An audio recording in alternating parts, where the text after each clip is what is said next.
ते सोवांगी सारी उमर तेरी टांग बीच रोवांगी टांग बीच रोवांगी झूठी है सेज सच्ची सेज ते सोवांगी सेज ते सोवांगी दासी कहे किरपाल जी दीन दयाल जी झूठा जग है सारा सच्चा रिश्ता है तुम्हारा हमारा सावन दातू लाल जी कीर पाल जी सारे जगदातु वाली आए तेरे दरबार जी चली पर देह खाली।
Hello, welcome everyone. Welcome everyone. Welcome to today's satsang. So today's song is by Tanya. Title is "Let My Heart Reflect the Light, Lord." A song for our master. Then we have Mohanji today. Then we have a talk by Michael. Then we'll do a short dhyan session. Then we'll play master's video, and then we'll do group meditation. So let's start with. Should we start with Mohanji first, Michael? No, let's do the Shabd because it's only 1 minute. Okay. Let's do the Shabad first, and let's start the Shabad, and then we'll talk to Mohanji. Thank you.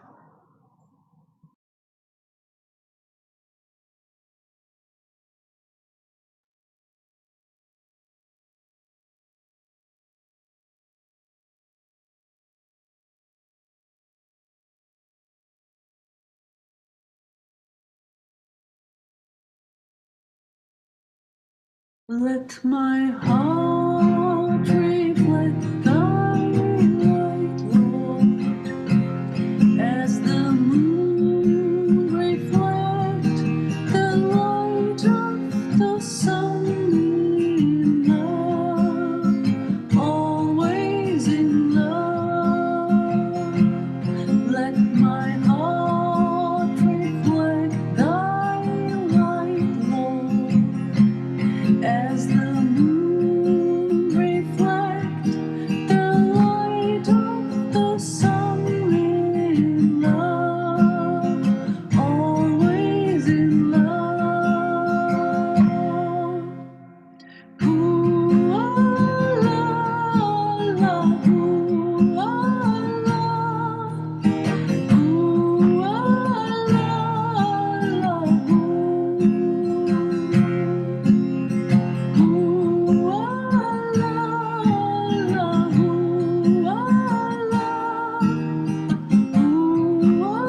Mohanji, welcome. Unmute him. Dr. Chand, if you can unmute Mohanji. Okay, I have unmuted him. Welcome, Mohanji. Thank you. So nice to have you. Thank you. Thank you. जी मोहन जी आप कहिए अभी। आप बोले तो वो translate शुरू करेंगी। कोई भी महाराज की बात जो आपने करनी है वो करें तो वो विनाया जी ट्रांसलेट करेंगी आपको। असली बात ये है, सच्ची बात तो यही है कि सत्संग कहते किसको है। अगर हमको ये पता लग जाए सत्संग किसको कहते हैं तो फिर हम उसको ढूंढेंगे। बस बोलो इसको बोलो। हाँ जी, विनाया जी आप ट्रांसलेट करें जी इसको। So Mohan ji is saying that the truth thing is we don't know what satsang is, and we should try to understand it, and now he is going to explain it to us that what satsang is actually. जी मोहन जी कहिए। बताएं जी अब आप। सत्संग 3-4 किस्म का होता है। एक वो होता है जो गुरु की बातें करते हैं, वो भी सत्संग होता है। एक वो होते हैं जो भजन कर करके जिस्म को छोड़ करके ऊपर जाते हैं, वो भी सत्संग है। और कई दफा ऐसा भी होता है कि संत सतगुरु सामने बैठे होते हैं, उनके दर्शन करने को भी सत्संग कहते हैं। अब सत्संग के कितने महीने हैं वो कैसे हमको पता लग सकता है कि हम सत्संगी हैं। बोलो बोलो। आप बोले जी अब। तो ये कह रहे हैं sorry, so he is saying that he's trying to explain to us that satsang are of 3 to 4 types. First is the satsang where you talk about the guru, where you talk about the perfect living master. Second satsang is when you do simran, when you repeat those holy words, and when you leave your physical body and when you roam in your astral self, that is also a satsang. Third is many times we do darshan of a master, that is also a type of satsang. जी मोहन जी आगे कहिए। अच्छा चलो ठीक है, ठीक है।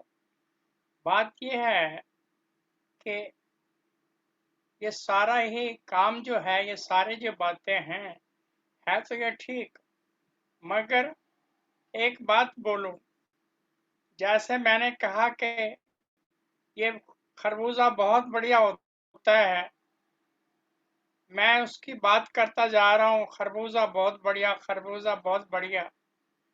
ना आपको स्वाद आएगा ना मुझे स्वाद आएगा, ना आपको स्वाद आएगा ना मुझे स्वाद आएगा। अगर कोई हमको वो खिला दे तो हमें समझ आएगी कि वाकई खरबूजा बहुत मीठा होता है। ये सारी बातें सुनने से आती हैं, लेकिन आती हैं करने से। जब तुम भजन सिमरन करते हो, जिस्म को छोड़ते हो, ऊपर जाते हो, सारी चीजें देखते हो, अंतर में प्रकाश भी है, शब्द भी है, फिर देखने में और सुनने में फर्क होता है। चलो बोलो। So he is saying that no matter how much we talk, if we are talking about some fruit, no matter how much we talk about it, we would never understand how it would taste unless we eat it.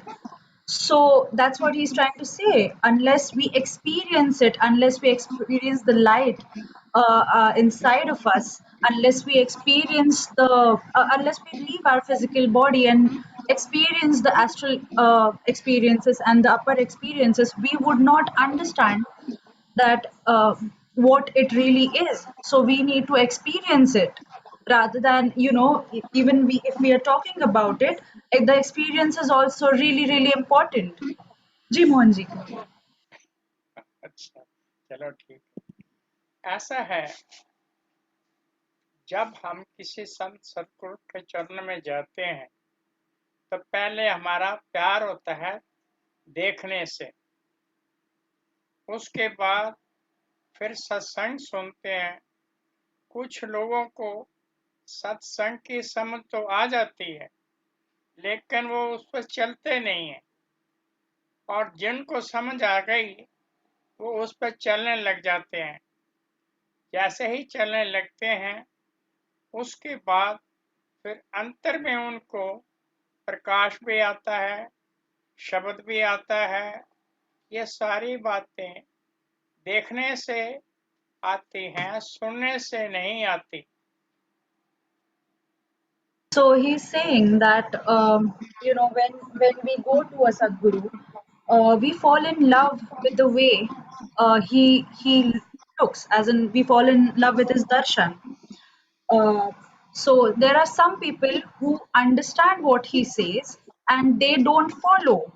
And there are other people who understand what he says and they follow them. They understand, they go inside and they have experiences. So these things are, you won't understand unless you listen to them.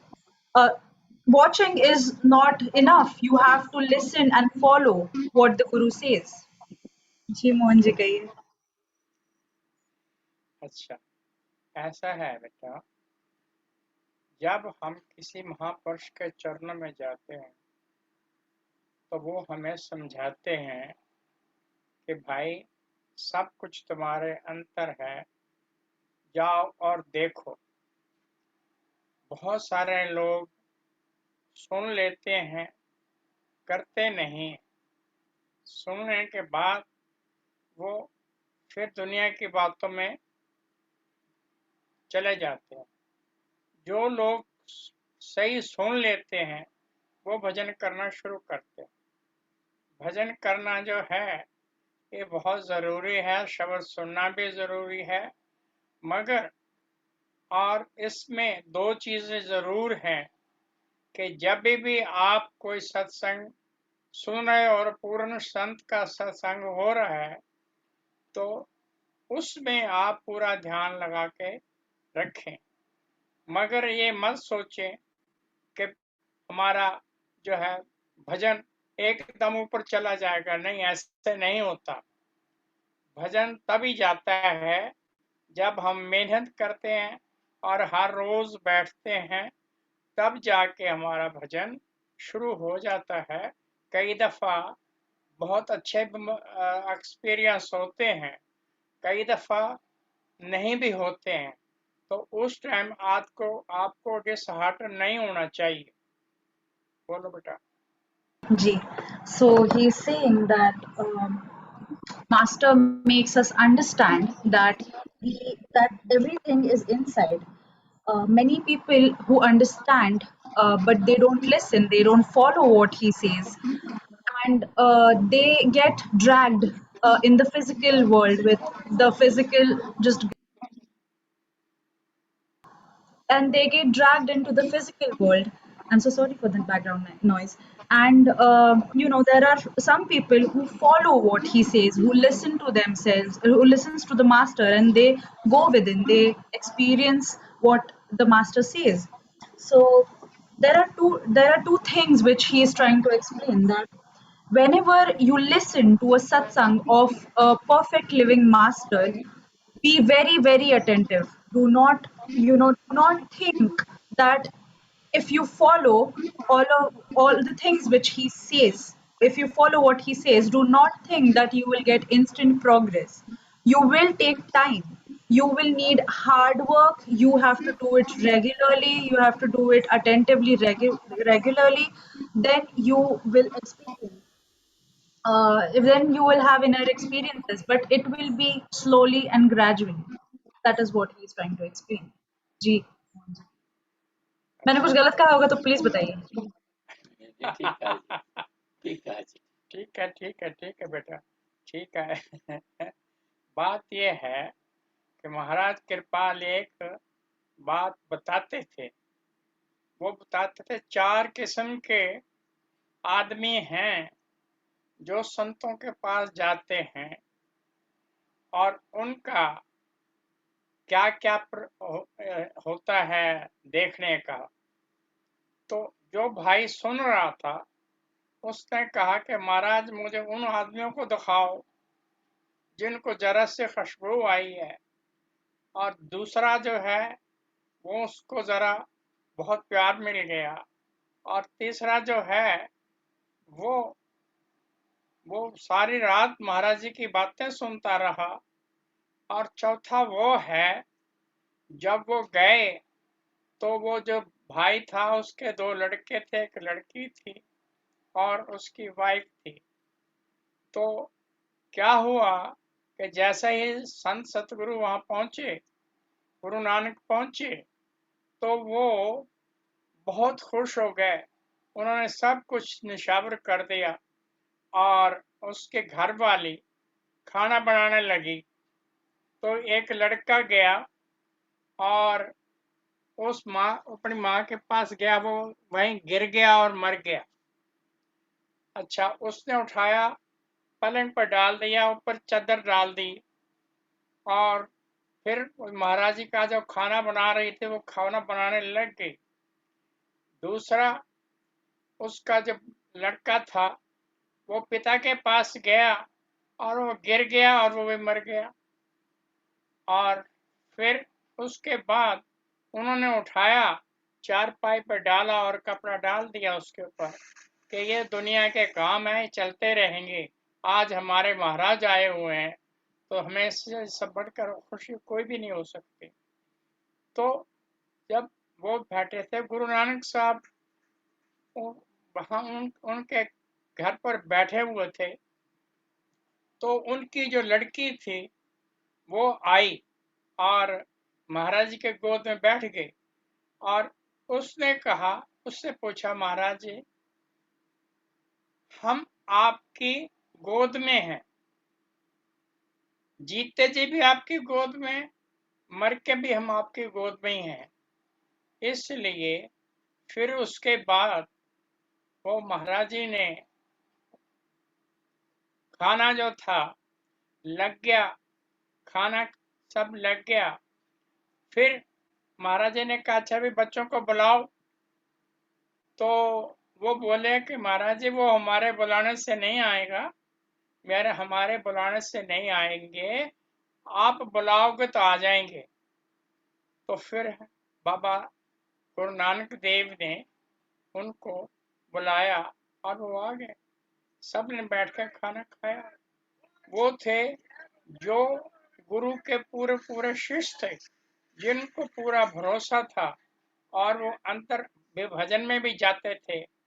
भजन में ऐसा है, कई लोगों ने सुना तो जरूर है मगर नहीं देखा नहीं है। हमने देखा भी है।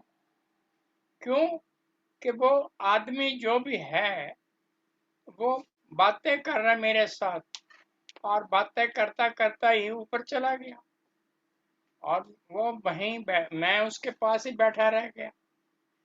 उस वक्त फिर मैंने सोचा, अरे ये तो ऊपर चला गया। फिर वहां में हम सामान लेने जा रहे थे, वहां से सेवा का काम था, तो उसको 2 भाई को बुलाया, उसको एक आदमी ने उसकी टांगें पकड़ी, एक ने उसके हाथ पकड़े, तार के नीचे चारपाई पे लटा दिया, और हम लोग सामान डाल करके वापस आश्रम आ गए। इतना आगे बोलूंगा। जी, आप जब स्टार्टिंग में आपने जब बोला कि कृपाल सिंह जी 4 तरह के आदमियों के बारे में बता रहे थे, क्या आप वो थोड़ा रिपीट कर देंगे? हाँ, फिर बोले जी जी जी, मैं बोल रही हूँ तो कि आप जो 4 तरीके के आदमियों के बारे में कृपाल जी बोल रहे थे, उनके बारे में क्या आप थोड़ा रिपीट कर देंगे? हाँ, जरूर करूंगा। वो गुरु नानक साहब से पूछने लगे कि आप हमें वो चारों को दिखाओ तो गुरु नानक साहब ले गए पहले, और जिनको खुशबू आई थी जरा सी तो उनके पास चले गए पहले। जब उनके पास चले गए तो उन्होंने कहा कि भाई कोई संत आए हैं, कोई खाना माना है तो लाओ, थोड़ा थोड़ा करके इनको खिला दें। तो उन्होंने, किसी ने रोटी निकाली, किसी ने सब्जी निकाली और रख दी, और वो भाई बैठा हुआ था उनके साथ। वो खाना खाने के लिए तो नहीं गए थे, बताने के लिए गए थे। तो उसके बाद फिर वो दूसरे के पास लेके गए। जब वो सवेरे चलने लगे तो उन्होंने कहा कि जाओ, इनको बोलो हम जा रहे हैं। तो उन लोगों ने कहा कि अच्छा जाओ भाई, हमने आपको बुलाया थोड़ा था। उन्होंने ये कहा कि हमने आपको बुलाया नहीं, जाओ। तो वो आदमी थे जिन्हें जरा से खुशबू आई हुई। उसके बाद वो फिर दूसरे आदमी के पास चले गए जिन्होंने सत्संग सुना था। हाँ बोलो। किसी ने इंटरफियर किया, but I'll still try to explain what he's saying. So Guru Nanak, so there was a man who asked Guru Nanak ji, what are the four types of people, who are the four types of people who come to you? Like he was saying, there are four types of people who come to the Sadguru. And then the man asked, who are those? So Guru Nanak said that I'll show them to you. So he took the man to the another man who was a little advanced soul, who knew the fragrance of spirituality. He took them. He took the another person to that man, and when he came there, the man whose house it was, he asked if someone has the food to offer to Guru Nanak ji. If someone will offer him the meal, and few people took out the sabzi, the curry, and few people brought the roti. I don't know what. Ji, what to call the roti in English, I'm sorry. So few people got that, and then he ate. He was not there to eat the meal, he just came to visit. And then he said the next morning, okay, to the man that go tell them that I'm leaving. And the man told to everyone that okay, he is leaving now. And he said that the people over there said that okay, we did not ask him to come, but okay, if he's leaving, then it's okay. Then he I went didn't to call you. another person. So now, I didn't call you. Okay. दूसरी जगह गए, वो लोग भी इकट्ठे हो गए और सारी रात बैठे बातें करते रहे, महाराज जी की सत्संग करते रहे, सत्संग की बातें सुनते रहे। फिर दूसरे दिन वो सवेरे उठे और फिर उन्होंने सबने कहा कि महाराज आपने बड़ा अच्छा सत्संग किया, आप फिर आना। चलो ये सुनाओ पहले। So then he went to the next man. He went to the next place, and everybody was really happy, and they did satsang whole night. They listened to his satsang whole night. And another day, the next day, they woke up so happy. They asked him to. They said that Maharaj, we are so happy that you came, and we felt really happy after listening to your satsang, and you should come again to visit us. So, जी मोहन जी आगे कहिए। Third जो तीसरे तीसरे भाई के पास गए, तीसरा जो सत्संगी था उसके पास गए, तो उन्होंने जैसे ही वो आए, उन्होंने बड़ा भारी आदर किया, उनका बुलाया, सारी रात उनके पास बैठे रहे, सत्संग सुनते रहे, बातें महाराज की बातें सुनते रहे। और फिर सवेरे जब चले तो उन्होंने हाथ जोड़ के प्रार्थना की कि महाराज आप फिर भी जरूर आना। चलो ये सुना दो। So when he went to the third man, even he welcomed with him with a very warm heart. He welcomed him with a very warm heart, and he was so happy, and he listened to his satsang all night. And next day when they woke up, they were so happy, and they joined their hands, and they were asking him that please visit us again. We felt really, really good. जी मोहन जी आगे. और now वो अगर फिर चौथे भाई के पास गए, जिनके 2 लड़के थे, 1 लड़की थी, और वो दोनों मियाँ बीवी थे। उन्होंने जब महाराज को देखा, गुरु नानक को देखा, बहुत खुश हो गए, और वो सारा सब कुछ भूल करके महाराज जी के लिए खाना बना रहे हैं और कितना खुश हैं। तो फिर उनका एक लड़का अपनी माँ के पास गया, वो खाना बना रही थी, वो वहां गया तो जैसे ही गया और गिर गया, मर गया। और उसके बाद उस माता ने उठाया उसको और चारपाई पे लटा के उस पर कपड़ा डाल दिया। उसके बाद फिर वो अपना खाना बनाने लग गई। उतनी देर को जो उसका हस्बैंड था, तो वो दूसरा लड़का उसके पास गया, वो गिर गया और मर गया। तो उसने भी उसको उठाया, चारपाई पे डाला, कपड़ा डाल दिया कि ठीक है, ये तो दुनिया के काम हैं, होते रहेंगे। अब तो जो महाराज है हमारा सबसे ज्यादा खुशी हमें इस बात की है।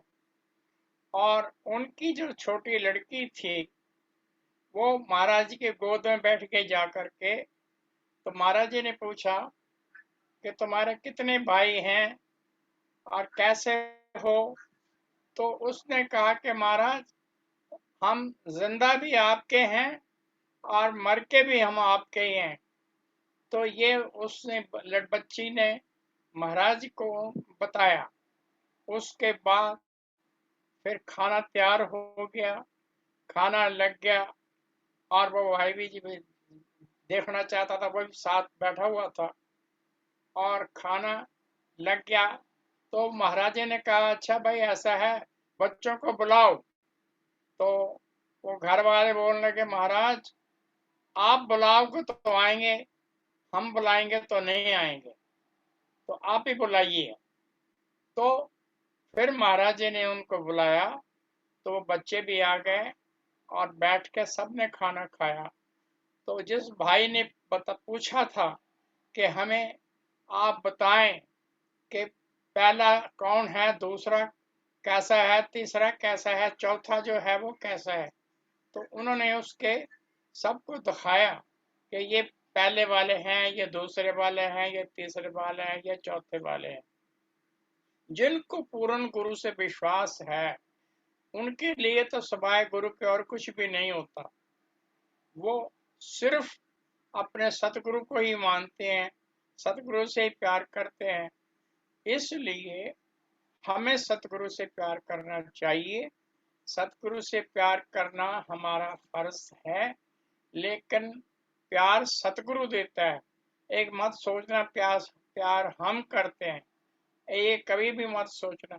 प्यार तो सतगुरु करता है, सतगुरु अपने साथ लगा लेता है, इसलिए हमें प्यार हो जाता है। चल ठीक है, बोलो। जी शुक्रिया. So he is saying now Guru Nanak ji went to the fourth type of man, and he was so happy that he came. The man had 2 sons and 1 daughter. So he got so happy. He asked his wife, he listened to his satsang, and he asked his wife to cook food for him. Now, after some time, what happened was one boy came to his mother, and he fell and he died. So his mother picked him up and she put him on the bed and she covered him with a bed sheet. And then she went on and started cooking again. And then another boy went to his father and he fell and he died. So they did the same thing again. They picked him up and put him on the bed and covered him with bed sheet. So and then they said that these are physical things; these will keep happening. And they again continued cooking for the master. And then the small girl came and she sat on Nanak's lap, Guru Nanak Ji's lap. And Guru Nanak Ji asked her, "How many brothers do you have?" And she said that we being alive, I am yours. Being dead, I am yours. So then she said, okay. So then the food was cooked, and all of them sat to eat. And Guru Nanak Ji said, "Call the children, and we'll all will eat together." So the man said, the father of those kids said that uh, they, if we call them, they would not come. You call them, and they will listen to you, and they will come. So Nanak Ji called them, and they all came and they sat and they ate. Those children, those two boys, they uh, got alive again. I'm sorry if I framed it wrong. They got alive again, and they came and they sat and they ate. So uh, okay, so this is what he's saying. These were the four type of people, and these are the power. These are the powers of the master, and we should always the people who trust the PLM. Another things like the physical things are nothing for them. They are nothing for them. The one who trusts the Sadguru only loves him so much. We should love him so much. It is our duty to love him. And do not think that you are developing the love. You are giving him the love. Do not think that. Master is giving us the love to love him. Master is doing all of that. So do not think that you love him. It is his love which you are giving it to him. जी जी Mohan ji I am sorry मैंने कुछ गलत कहा होगा तो नहीं नहीं, ठीक है ठीक है ठीक है, थोड़ा एक्सप्लेनिंग में जरा टाइम लग जाता है, ठीक है कोई बात। सो गुरु की महिमा तो कोई नहीं जानता, गुरु जिसको जनाना चाहे बताना चाहे वो ही जान सकता है, दूसरा नहीं जान सकता।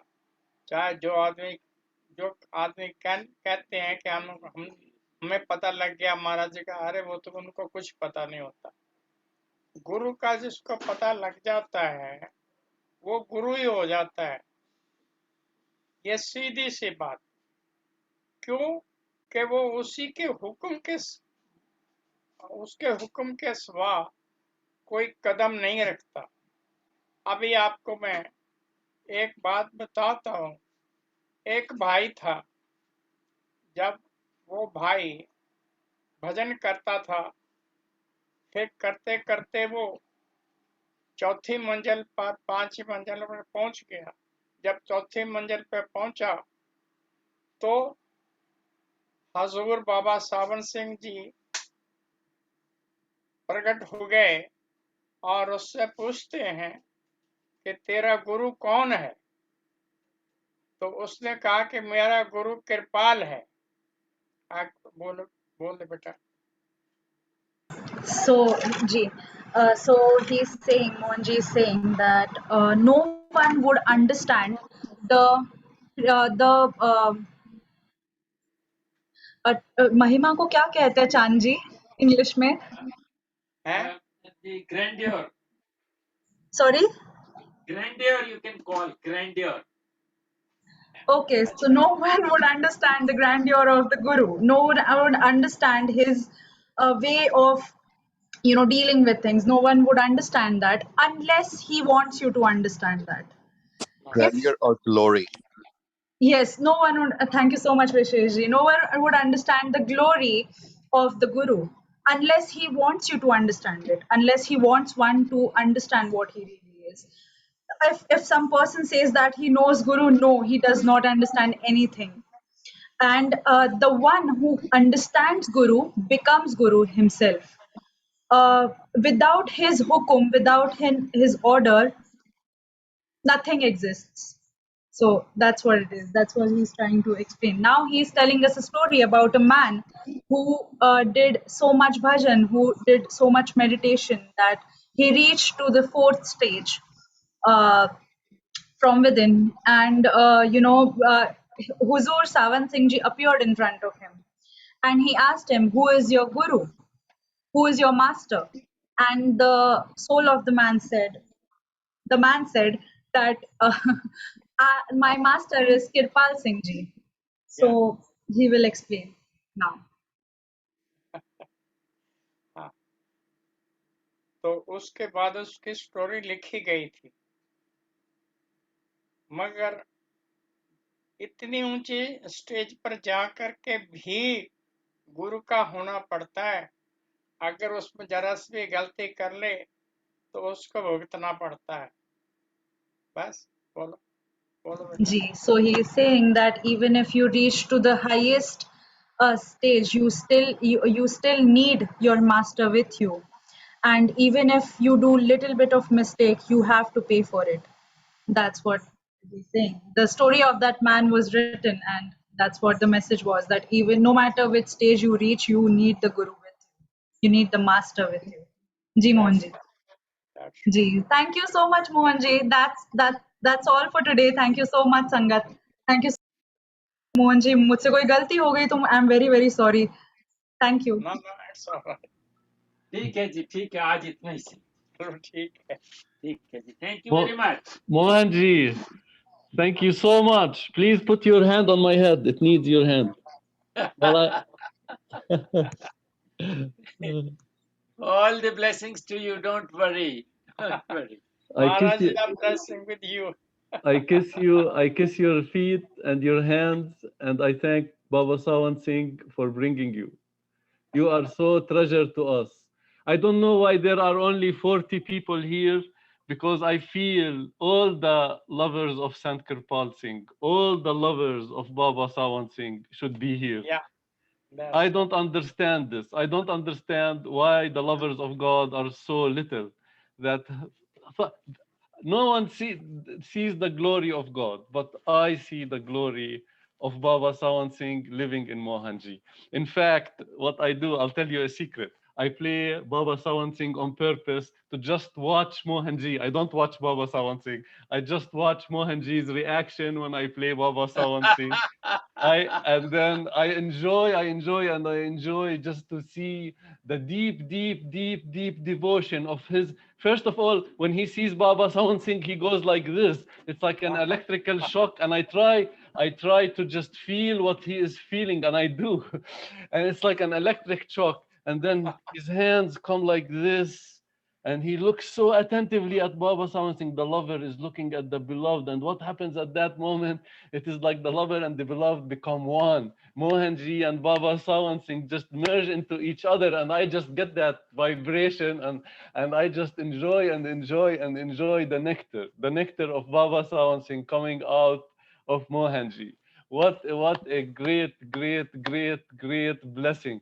You know, to be in the company of the love, just like I love to sit outside in the sun and get the sunshine.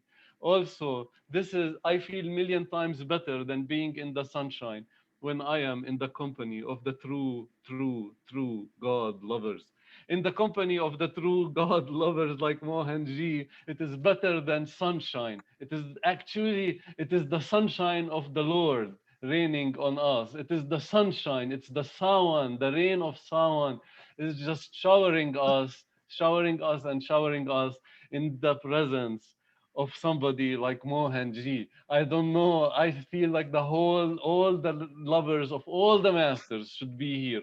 All the lovers should come and drink the nectar of the Lord when Mohanji speaks. However, very few are there, and the problem is the mind of the people, the judging mind. It keeps the people away, and it hurts me. It hurts me. I want everybody to enjoy what I feel when I am in the company of the true God lovers. What a That's beautiful. great, Michael. That's great, and Thank the you. same feeling comes up here. He's blessing you, and you are the one in the whole group that you are completely intoxicated with the love of the masters, and you are organizing it. And I would like to thank you again that you have made such a nice group. But then it will grow gradually. I am so sure. It will take a bit of time, but then it will grow like anything, as you wish that all the lovers should be here. Yes. That's great. Thank you very much for If you want to give us satsang and talk, Dr. Chan, because it's your day today. So go ahead if you like. Speak something. Yeah, tell us about Mohanji in the ashram, how his days and how how he Okay, sings. And now all the time, whenever I told you earlier also that whenever I cross near his room and I listen the shabads, he's singing all the time. Earlier he was in the last satsang he talked about Mirabai bhajan, and most of the time he's doing that, and he's so apt and punctual, at such and such time his morning tea, and then at such and such time his dinner, and his lunch timings are so perfect that he comes out and gets that, and again he's busy talking about the masters. So most of the time I listen to him that he's talking about the grace of the masters. And now we are organizing so that we can have some of his satsangs, recorded, and so that we can get it transcripted to make his book. So we are planning on it. And this is something great, And the basic point is again what he talked today, that it is not this satsang we are doing, but then it is practically testing the thing, as he was talking about the melon, that if you are having a melon, and we are talking about the melon, all of us are busy talking about it, but nobody has tasted it. Till the time you taste the melon, you can't know the taste of it. So his emphasis is on meditation again, that we are doing all this satsangs every day, but then meditating is the most important area. And I would like to tell Mohanji also that every day at the end of the talk, uh, the Ishwar Puriji is talking about the technique of meditation, and everybody sits in meditation afterwards. So I'll just tell him, Mohan ji, जब ये सत्संग खत्म होता है ना जी रोज, तो जो आपने कहा ना कि खरबूजा है और उसका टेस्ट नहीं हम ले रहे हैं, तो इस सत्संग के बाद में सब लोग भजन पर बैठ जाते हैं.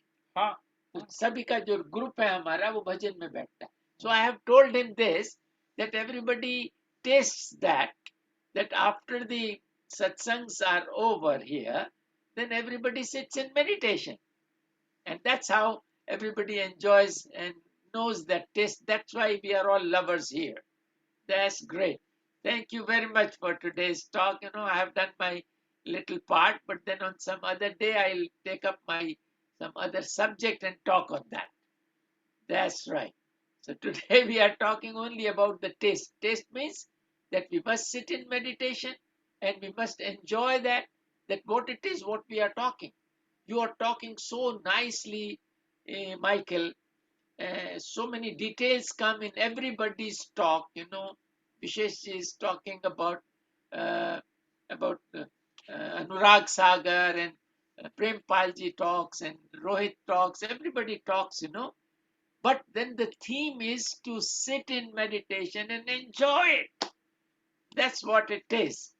And I can see that intoxication in Michael, that every day whenever he starts and he talks, he puts the stage so nicely that everybody gets intoxicated. That's great. Thank you very much. well, Thanks. I can't wait to be with Mohanji and Baba Sawan Singh inside. Inside. You I will can't be. wait. Please You will. drag me there, bless us, and take us where you are inside. Yeah, that's great. So I'll just help him to go to his room and have his Okay. rest. Thank you Okay. very much. Wow. Thanks. Thank you. Thank you. चलो. Ooh. Wow. I don't know. I don't feel like talking now. I feel like meditating after all this bliss that was showered on us. The bliss of Baba Sawan Singh, the bliss of God. It is just, it is just unbelievable. It is, and he and Mohanji was talking about the trust and faith that we should have in the Master. And just like when we throw a baby in the air and it starts smiling and laughing, and then the father catches it, and it does not cry because it knows that the father is gonna catch it. This is like true trust, where the baby trusts the father and the father throws him in the air and he's just smiling and laughing. And this is how our trust for the master while living in this world,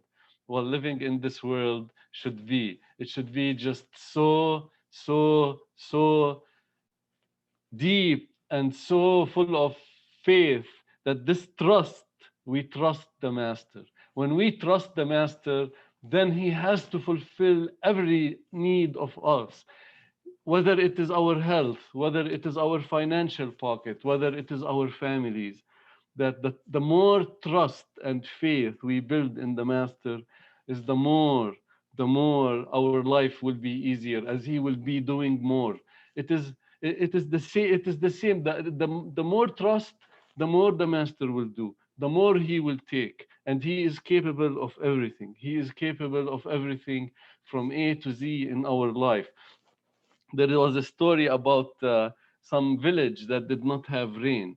It did not have rain, and the people wanted to pray for rain. So they all gathered and they started to pray for rain. And then one boy came with an umbrella, and that is faith.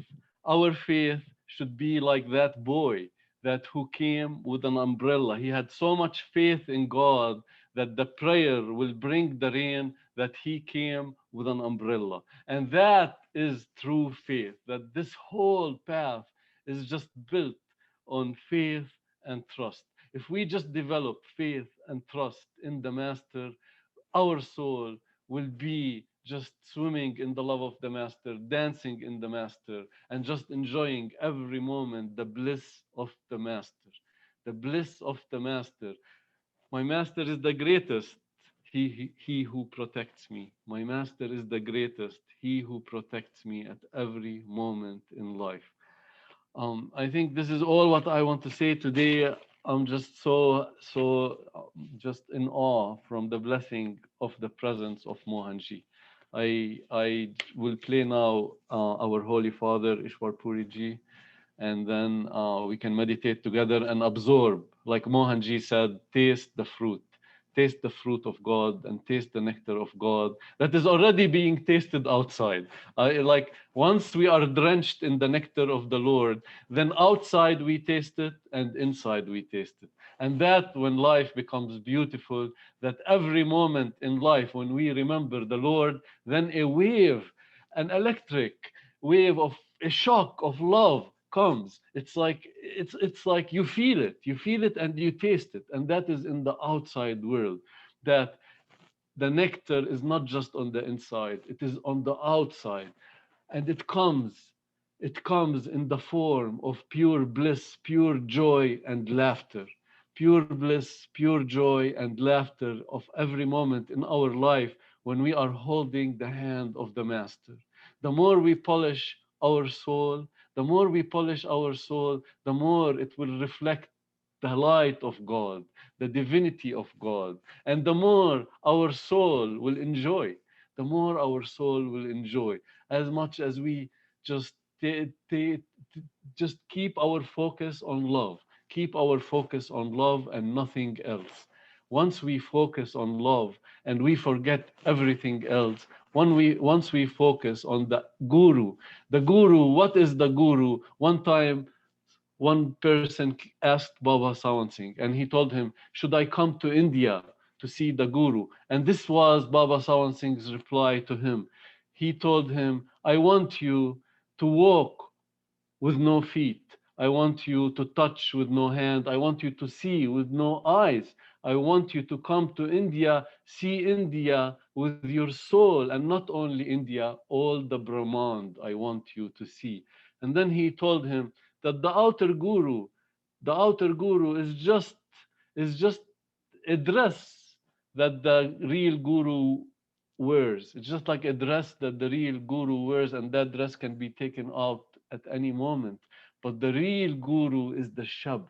The real guru is the sound, and the real guru is inside of us and is permeating every cell of our body. God is so close to us. We don't have to travel anywhere. All what we have to do is just look within look inside of us, have the hand of the Master every moment of our life. Sing his praises, sing his praises, sing his praises. Anything that reminds you of your guru, anything that reminds you of love and God, connect with that. That is a virtue. Anything that connects us with God is a virtue. Anything else, consider it as a sin that takes our attention away from God. Slowly, slowly, slowly, slowly, try to weed out everything that takes our attention away from God and keep our focus on the Guru, on the Master, on the Shab that is permeating in all our body. And that nectar that Mohanji was talking about, the fruit of God that is tasted inside, will be also tasted outside in the form of bliss and joy. Every moment is bliss and joy. Every thought we will have of the Master, every thought, every second we think of the Master, there is something coming from the Master towards us. It's not just one way. It is only one way when our soul is darkened. When our soul is dark, it is only one way. But when our soul is pure, then every thought that we have of the Master will bring the sunshine of God, will bring the sunshine of God on our soul. And there is a two-way communication between the lover and the beloved. The lover and the beloved. There is an intimate communication, heart to heart, soul to the soul of souls, from the core of the heart of, of our soul to the core of heart of the soul of souls, to the heart of the hearts, to the heart of the King of Kings. There is communication, and there is grace, and there is pure joy. And that pure joy can be had every moment in this life. Just keep connecting with God. Keep connecting with God. Live in His satsang. Live in His satsang. Sing His holy praises. Sing His holy praises day and night, and just enjoy and enjoy and enjoy, and everything will be taken care. As Guru Nanak says, the lovers of God, their accounts are settled. The lovers of God, their accounts are settled. And when we do this type of outer meditation, where we are always in the presence of the divine, always in the presence of divinity, then we go home, we sit on our couch, and then directly we can go up, directly we can connect with the Lord, because all the day long we have been charging our soul in thoughts of the Master, in the repetition of the holy names of God, the holy Simran. Then we just go sit on our couch, and then directly we can slip into another world, the world of love. Directly. It will be so easy when we are connected the whole day long with God, with the kingdom of God, with love. Then we sit on our couch at night, and then love is there. It will be easy. It will be easy. We will be drinking the nectar of the Lord. And that is the life of the man. That is how man should live. I mean, man and woman should live in God, with God, and every moment to be with God. And just like Brother Greg G said, not to be on the path and in the path. There is a difference between being in the path and on the path, that we are to be in the path. In the path means drowning in God, drowning, our head under, not above the water of God, but totally drenched in the nectar of the Lord. From head to toe, we will be in God, in God. And that is what it is. The drop merges with the ocean. It becomes the ocean. It becomes the ocean of nectar, and that is the life of the man, the life of soul, and ultimately the life of God. Let me read to you a poem from Sultan Bahu, and he's saying about merging with God. I read that this morning. When the one Lord revealed himself to me, I lost myself in him. Wow. When the one Lord revealed himself to me, I lost myself in him. Now there is neither nearness nor union. There is no longer a journey to undertake. There is no longer a journey to undertake. No longer a destination to reach. Love, attachment, my body and soul, and even the very limits of time and space have all dropped from my consciousness. Oh my God. My separate self has merged in the whole. In that, O Bahu, lies the secret of the unity that is God. Wow, this is just like yummy, yummy, yummy, yummy, delicious food of God. The moment I realized the oneness of God, the flame of His love shone within to lead me on. Constantly it burns in my heart with intense heat, revealing the mysteries along my path. This fire of love burns inside me with no smoke, whoa, fueled by my intense longing for the beloved. Following the royal vein, I found the Lord close by. My love has brought me face to face with Him. Wow, all right. Face to face with Father God. Let's go. Let's play Him now. And then we will sit in His holy lap when we meditate all together.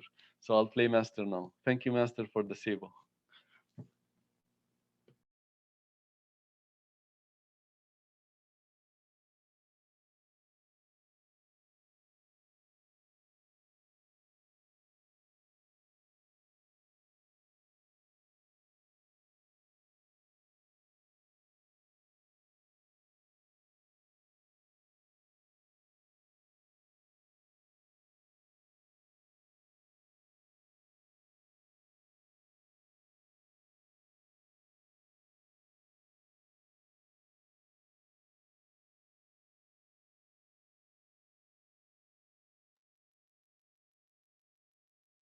Yes. Would you like me to ask a question? This is just spirituality, please. Is it possible to be in different levels of consciousness at the same time, or can you only be in one level of consciousness at one time? When you start from here, you can be only in one level at one time, because we create a reality, one reality at a time.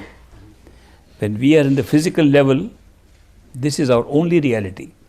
We can't see anything else here. When we go to sleep, the dream becomes the only reality, and we are unaware of the physical. So when we wake up, the dream becomes a dream, this becomes reality.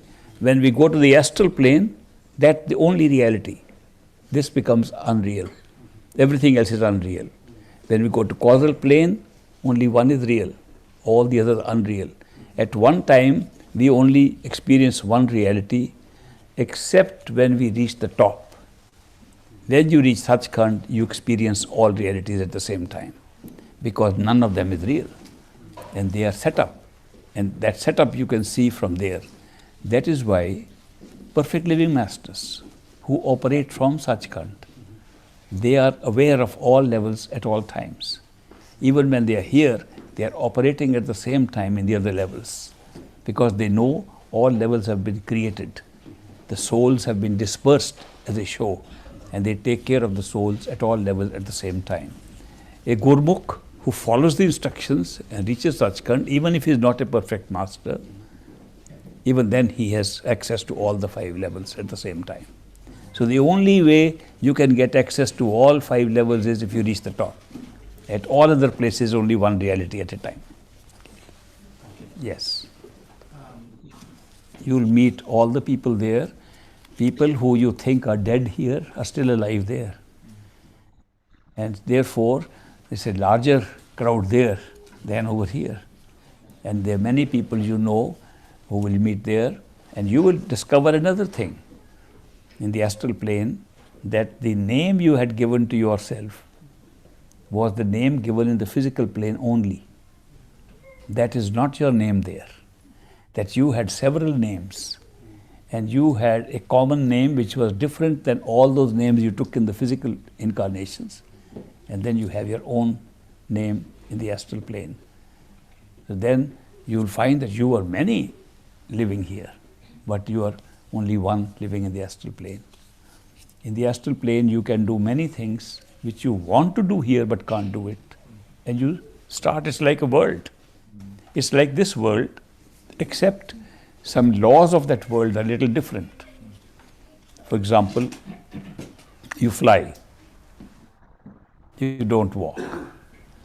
You don't need a taxi cab. Though there are taxi cabs, you don't need them. You don't need to speak, though you do speak out of habit. But you find that even if you don't speak, you can understand people. It's a normal thing there.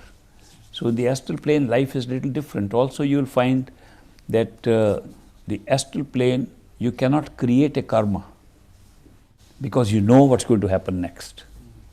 The knowledge takes away your free will. On the other hand, you can pay off karma there. So they say there are two kinds of lives called Karam Juni and Bhog Juni. Karam Juni is where you can create a karma. Bhog Juni is where you can pay off a karma. Except human life, in human physical plane, there is no other Karam Juni. This is the only Karam Juni in which you create karma. Payoff is possible in all the 84 lakh Jia Juns, including the astral plane. You can pay off the karma. So that there are differences like that. And knowledge sometimes is useful. The knowledge of the future sometimes is useful, sometimes it's dangerous. So it is not necessary that you should have full knowledge of the future, even though you have access to it. You decide how much to have, not to have. So that makes life more interesting. We sometimes feel if we knew our entire life, maybe it will be more interesting. Not at all. The surprise element is a very important element in our life. That we get surprises, both pleasant and unpleasant. But it's a surprise. We look forward to something. There's an anticipation built in us. But when we know everything, it's like the life of a tree. The tree lives there, can't do anything, it just knows what is going to happen when it's going to die. So that takes away all the greatness of human life by just having knowledge entirely. Therefore, ignorance is bliss. Ignorance is truly bliss in that case. Also, the sense of free will disappears if you have knowledge. And free will is necessary to be a seeker, to have the experience of being a seeker. And it's the being a seeker that gives you everything. So that is why this combination of being a human being and free experience of free will, which makes you a seeker, is a combination that makes you ready to go back home. So it's a good arrangement. Okay. Yes. Does it need elaboration? Eat less means, you know what eat less means? Eat less means eat less.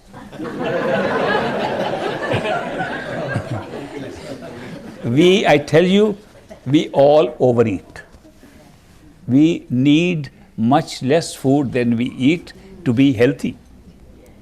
And if you overload your stomach, it not only is not good for physical health, it does not allow you to be alert enough to meditate properly.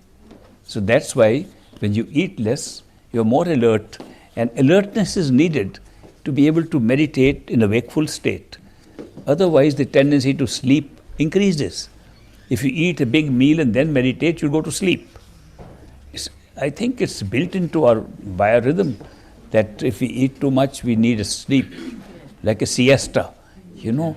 Then instead of meditating, we go into siesta sessions. So that's why if you eat less, if you speak less, the advantage is we don't give away all the energy in speaking. Especially the tendency is to speak of something that you have enjoyed, to share with people. So when you speak of your inner experiences, very often your own ego saying, I got this experience, goes up. And that becomes itself a hindrance in future experiences. That is why they say, digest your experiences and don't speak about it. So you speak less, and that's an advantage. Sleep less, because if you don't sleep less, you don't get the time to meditate. So you have to wake up to meditate. And then the advantage is, if you practice meditation regularly, that the meditation time is as comforting as sleep. People who meditate regularly don't need the same amount of sleep. They can sleep a few hours and be very content with it, because meditation seems to replace the need for sleep.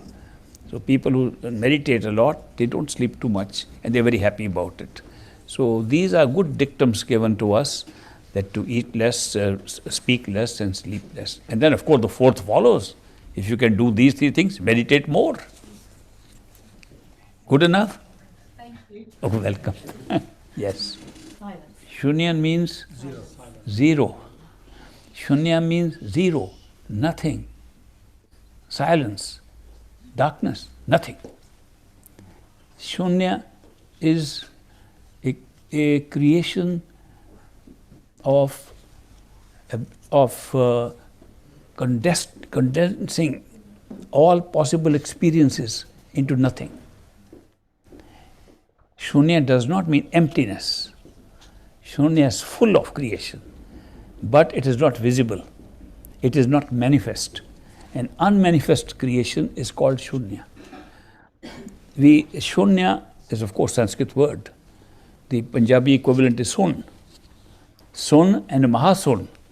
Now I can understand nothing, but I had a hard time understanding grand nothing. But there are two kinds of nothings. The first nothing comes up early in our meditation. If you start the meditation and for some time you go into a state of shunya or complete darkness before the real light comes up, it only shows that the relationship between darkness and light has been established as a pairs of opposites. So all things here are in pairs of opposites, and the darkness is opposite of the light, and once you go through this, then you can see more light. The great nothingness, Shunya is also spoken of by Buddha. Buddha says, Gautam Buddha, that this world is created out of Shunya, that there was nothing, but nothing was not empty. All things were already stored in zero time and zero space, which was Shunya, and then from there they all came out, and one day in Paralaya, which means dissolution, when everything dissolves, it goes back into Shunya. Mahashunya occurs even above the mind and is a state in pure spiritual regions where the entire creation of the mind and three worlds disappears into Mahashunya. And that's the Mahashunya, or the great zero, the bigger zero, where all creation ends. The first one only takes care of the physical and astral planes. The second one takes care of everything below the spiritual regions. So these words have been used for this purpose. And in terms of practice, people say that, just like I said, speak less. They say that if you observe moments of silence, you're able to gather more of your energy to concentrate than if you speak all the time. So Shunya is also a practice, the practice of fasting on words. You know, Maun Vart, you heard of Maun Vart? That means the fasting of silence. That instead of saying, I don't take food for fasting, I won't speak for fasting.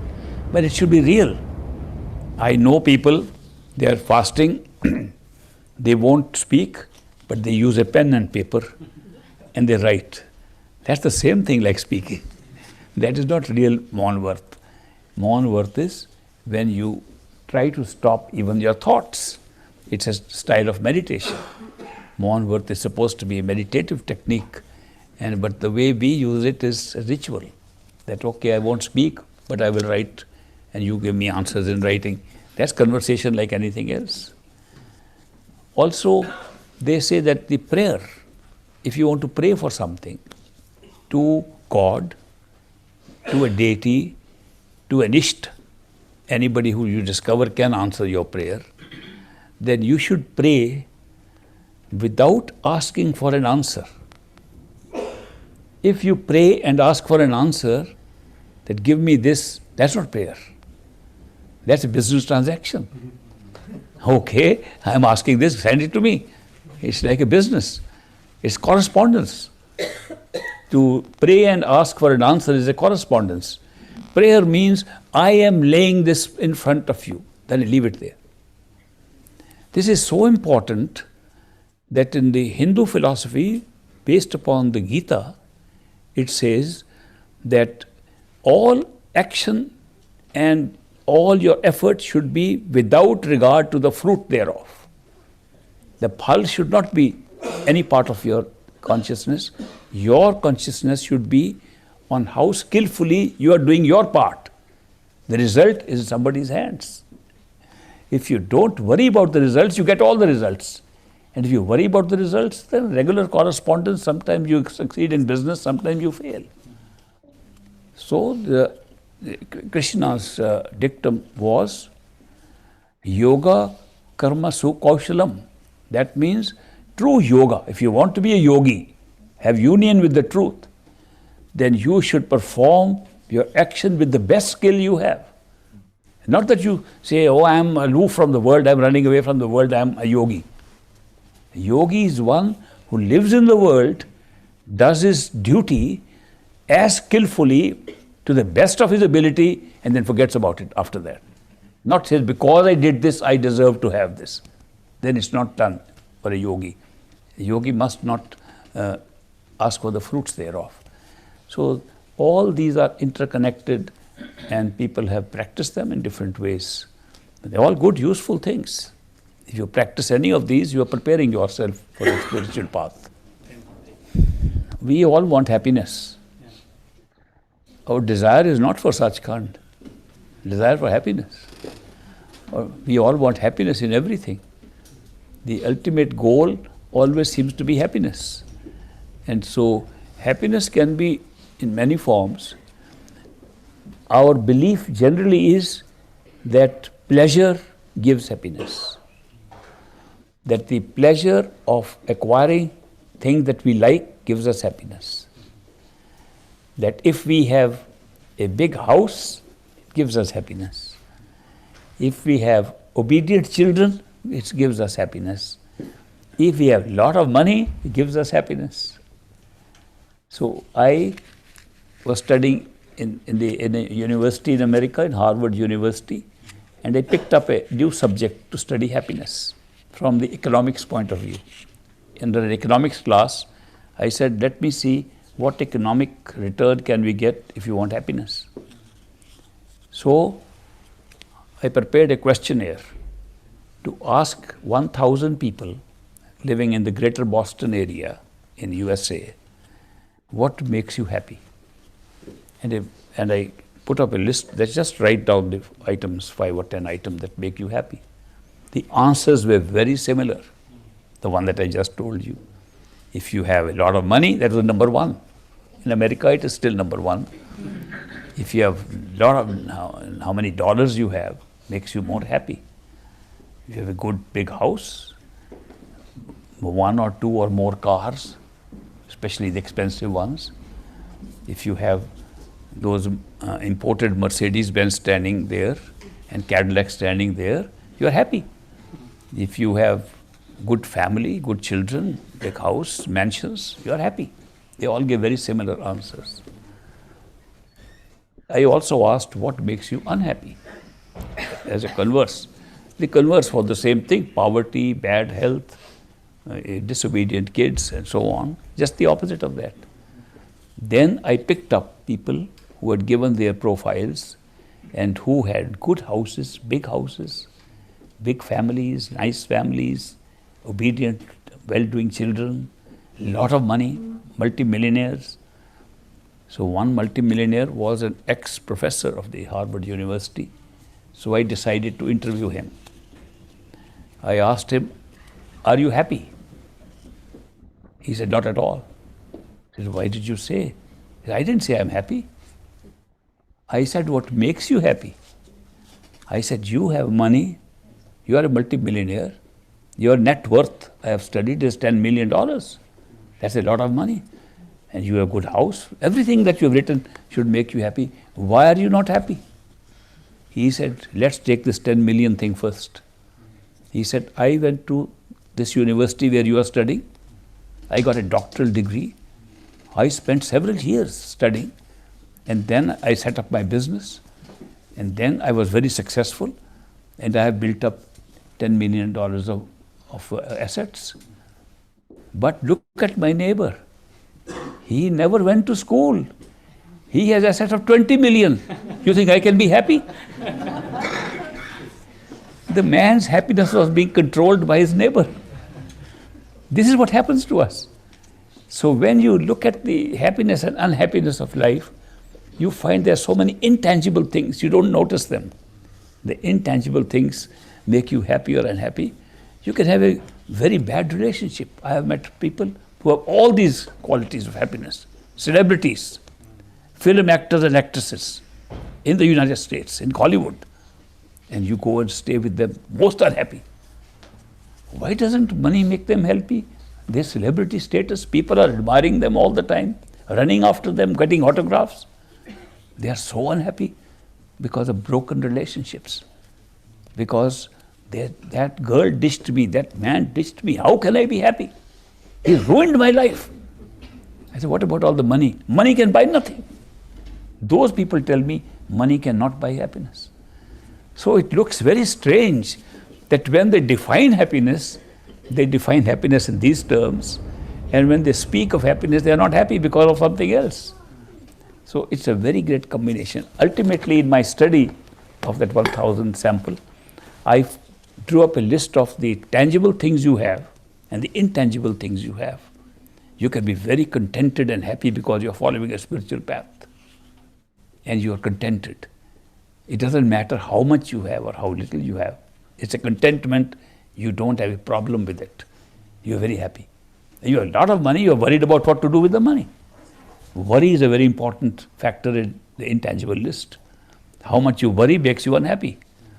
So when I compared them, I found those who had more tangible goods had less intangible happiness. Those who were intangibly very happy had less tangible goods. So I tried to put two and two together and give it some numeric order of values, and I found all very equal. I found in India, I went in the area where Krishna was born, they are poor people. They work hard all day in the labor, in the fields, tired and sweating. They come and they all sit together and they sing songs. Udo karman ki gat nyari se, they sing Purbi songs like that. And so much happiness. They have no money, not even proper houses. And where does the happiness come from? There's something intangible inside that gives them happiness. So it's a very strange combination. When you look at it on a global scale, you find there's a lot of justice done. Take one away, give more of the other. So we are really well treated if you take both sides, the tangible and intangible. We are all been given a good deal, an equal deal. Though we may not see it like that. So it is true that we all search for happiness. There was an author named Bertrand Russell. He wrote a book on this. The title is The Conquest of Happiness. And he tells how you can be happy in any circumstance. So happiness is something very internal. It doesn't come from outside. People who try to search for happiness outside normally don't get anything. Internally, if you're happy, you'll not only be happy anywhere, you'll make other people happy. I did once very interesting experiment. I told a group of friends that pretend to be happy for 1 week. 1 week, go out, laugh, friends, enjoy as if you're enjoying life. Even if you're not, pretend you are. And tell me what kind of people you meet. The return was, they were all meeting happy people. And I said, now act depressed for 1 week. Oh, crying, life is treating me so badly, I've got all misfortunes. Everybody was in despair and ran away from them. Nobody wanted to have their company. This was just an experiment. But in real life, the same thing happens.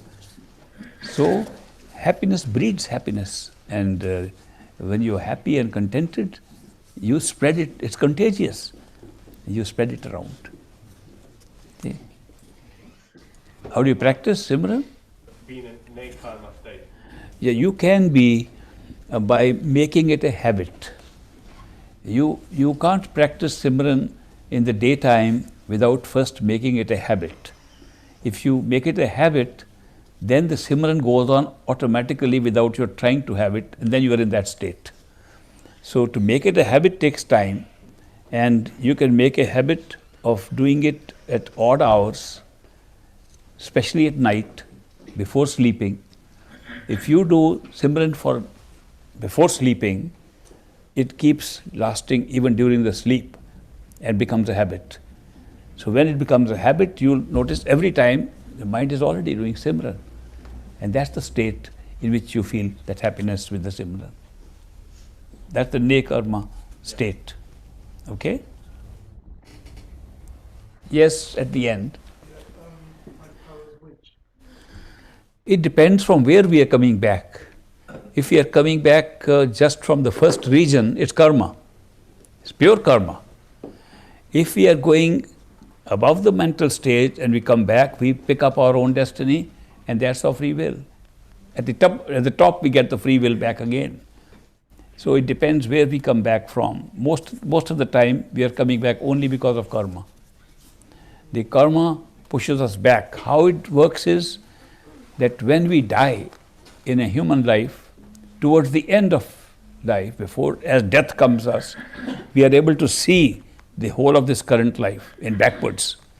We see the last few days, and then we see the previous days. We see right up to our birth. It flashes like a very quick synopsis of our current life. And then we have regrets and sighs. Oh, I shouldn't have done that. Oh, I should have done that.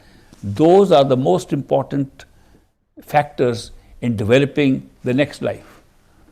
And then, of course, the karma events are picked up from this life as well as other lives that you lived before to make up a composite life of the future. Before you are reborn, you can be reborn as a human being. If karma is very heavy, you can have other forms of life.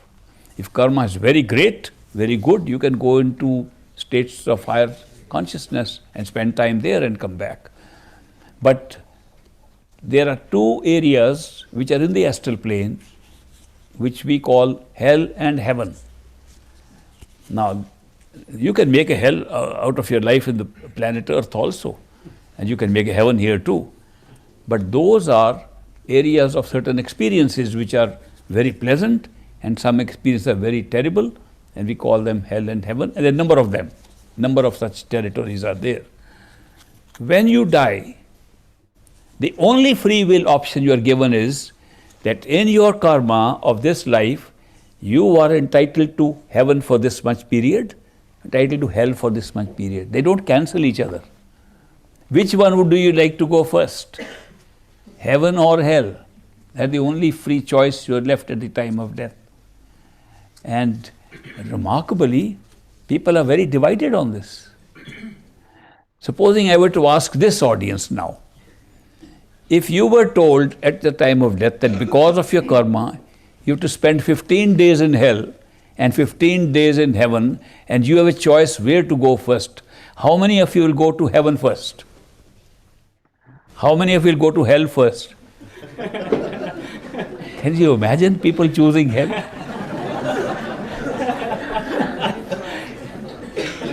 The hells have it. They won the vote just now. There's always this division at that time. And the reason is that our mind calculates like this. If we go to heaven first, the thought we have to go to hell will make heaven also like hell. So let's get hell out of the way first. That's the first thing. Those who say no heaven first say, maybe we'll do something in heaven to prevent the hell altogether. So there are always these two choices, but the rest of it is all karma that throws us into future lives. Yes. It's just following on from what your difference was. Dharam Raj is only for non-initiates. Right. Dharam Raj is a being Right. like us in the astral plane, in the sub-astral. He works in the lower part of astral plane called sub-astral, and he is having a huge computer in front of him in which he calculates what you have done now. All that I was telling, how the karma operates, he's a guy in charge of that. He is one of us a soul who by his karma has become Dharmraj. And he is there for a limited time. He will be Dharmraj for, say, 10,000 years. And after that you come back as a human being or even in lower forms of life. So there is no guarantee that because you have become one of those people, you will be automatically going up. This is what Krishna tells Uddhav, his childhood friend, not Arjun. Arjun was the prince. In Gita, he talks to Arjun about high values. But in his childhood, he is telling Uddhav, telling Uddhav, that's what they repeat the word, Uddhav karman ki gat nyari se. Karman is very strange. Karma is not understood easily. And then he explains that there is an ant crawling there. Uddhav, you can see this ant crawling here. Once this very ant was Brahma, the creator of this universe. Once this very ant was Indra, the head of one of the big heavens in the astral plane. Because of his karma, when he finished those terms, he's an ant today. Therefore, karma is so powerful. The main thing in karma that makes this so much of a trap is you cannot undo it. You cannot atone for it. You cannot say, I have done a bad karma, let me do good karma. That's only for the Pandits and the Swamis and the Granthis. We'll do atonement for you and save you from all your sins. No, sins are punished. Good deeds are rewarded. You can get a great reward and you can still be punished. You can have heaven and hell both after one life. So therefore there is no atonement and each event operates on its own. And that is why they say that the karma can make you into an ant. Karma can make you into the creator of this universe. These are all souls like us. But there is one power that is not a soul, which overrides all the souls in these three worlds. And that power we call Kal. Have you heard of Kal? And Kal is described in most of the spiritual literatures, including Granth Sahib, that Kal is holding us in sway. What is Kal? What's the meaning of the word Kal? Time. Time has no soul. Time is a function. And yet, the creation of time is what led to the whole creation of these universes. Time is overriding everything at this time. If there was no time, we would all be in Sachkhand. Right now, it's time which creates space is here. It's time that creates space, and time-space becomes one thing according to Einstein and according to other authors who say that we understand that time and space are together. It is together. That time itself creates space. So what comes first, space or time? We can go inside and find out. Time came first and created space. So this Kal is time in which we are trapped and runs the whole universe on that principle without it being a soul. It does not change. It's always there. On the other hand, the creators of these different universes are souls who by their good karma take on those positions. Different ranks are given to them. When their term is over, they come down to the next level by their karma. Karma is so powerful. It's applying to everybody. And it's relentless. The karma, mystics come here, masters come here, perfect living masters come here, and they adopt the law of karma and follow it in their own bodies, in their own self. Somebody wrote an email to me, how can a master have a karma? He comes from beyond the mind. And I said, he adopts a mind, adopts sensory systems, adopts a body like ours, and picks up the karma of that package in which he operates. What is a perfect living master? He is a human being with karma, with birth and death, with illness and eating of food like anybody else, doing everything like anybody else.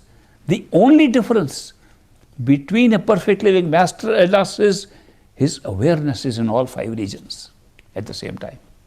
And ours is not. Ours is locked into one. And ours remains locked into one till we reach that stage. And that stage can only be reached with the help of a perfect living master.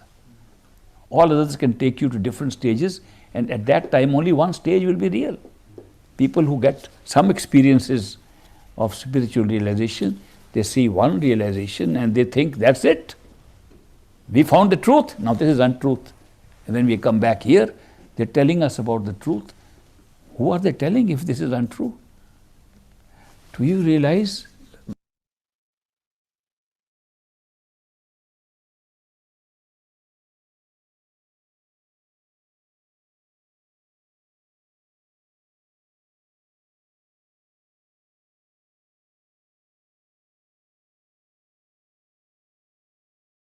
Let's try today meditation behind the eyes with love and devotion, where you visualize your beloved and you express your love to the beloved in the best way you can and see the results of it. Please assume that your body is your house and you are sitting on the 6th floor of that house behind the eyes.